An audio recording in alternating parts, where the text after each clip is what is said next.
So, very good morning, friends, ladies and gentlemen, my esteemed professional colleagues. First of all, I must thanks to the organizer, Dr. Pandya and his team, for inviting me to participate in this highly interactive pros and cons sessions of this obstetrics anesthesia conference. Now, greetings to you all from my holy city, Varanasi.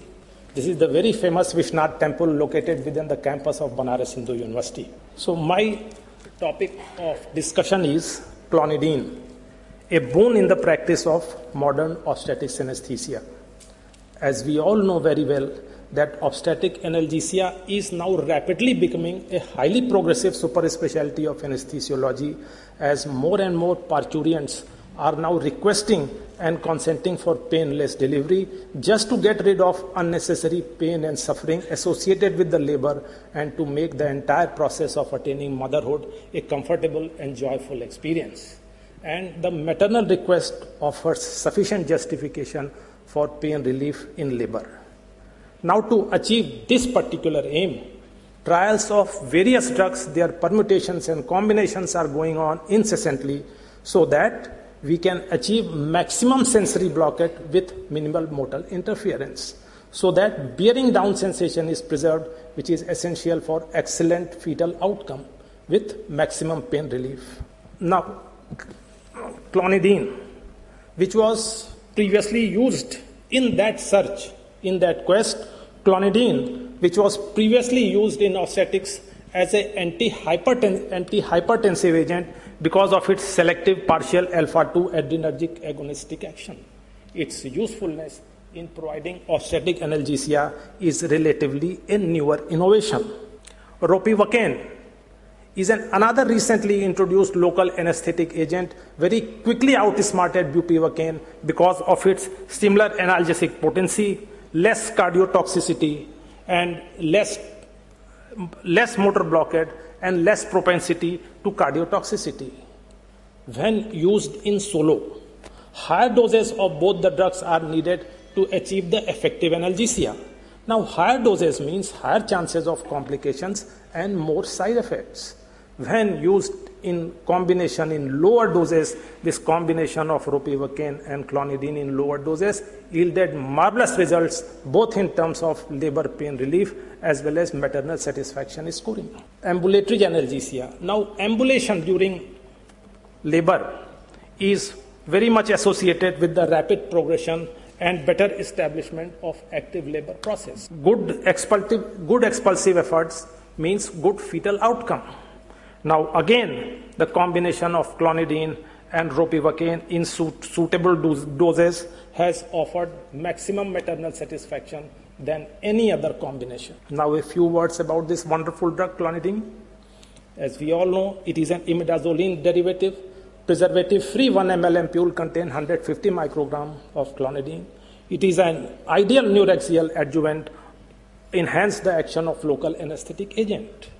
And it also produces analgesia via a non-opioidal mechanism. Hence, it is an ideal agent where neuraxial opioids are contraindicated. So, when used in combination with ropivacaine, it provides complete and effective analgesia. Onset is quick, duration is much longer. Therefore, the repetition of subsequent doses are much less. Hence, there are chances of less cardiotoxicity. Its mode of action. Now, clonidine augments the local anesthetic action by interrupting the neural transmission of painful stimuli and A delta in C fibers, which are responsible for carrying pain sensation, by increasing the conductance of potassium ions in the nerve fibers. Its vasoconstriction property further reduces the absorption of local anesthetic agent, thus prolonging its duration of action.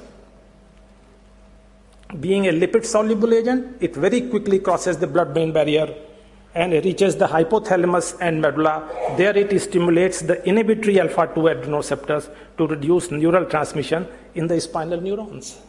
Now, its inhibition of substance P release further contributes to its analgesic action.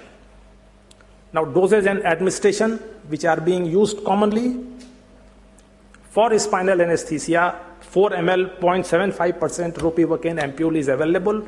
You choose your drug 2.5 ml or 3 ml, And if you just add 15 or 30 microgram of clonidine, it will give most of its beneficial effects with almost nil side effect. For cesarean section, loading dose is 20 ml of 0.75% bupivacaine. In that, we are adding 75 microgram of clonidine. That is, gives a good sufficient analgesia for operative cesarean section.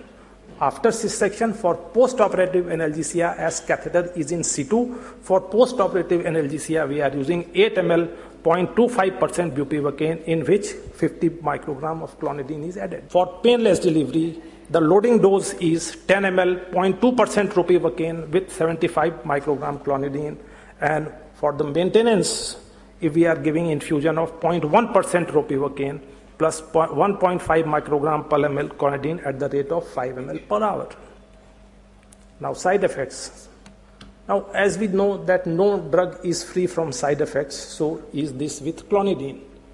Dry mouth, maternal sedation, but it is all dose related. It is when used in higher doses, not so much in lower doses. Bradycardia because of augmentation of parasympathetic system, and hypotension because of inhibition of sympathetic eye flow. But all these, both an alert and vigilant anesthetist can take care of it by giving atropine for bradycardia and any suitable vasopressor like ephedrine, phenylephrine, or fluid resuscitation for hypotension. It readily crosses the placental barrier. But it is mentioned theoretically, but practically it has seen that it has no adverse effect studied by umbilical cord blood analysis or fetal Apgar scoring. Breast milk secretion of clonidine is almost twice that of maternal serum concentration, but again it has not caused any adverse effect on the neonate. The only contraindication of this drug is maternal depression. It should not be given in those parturients who are suffering from maternal depression, or if maternal depression occurs during treatment, therapy should immediately be withdrawn.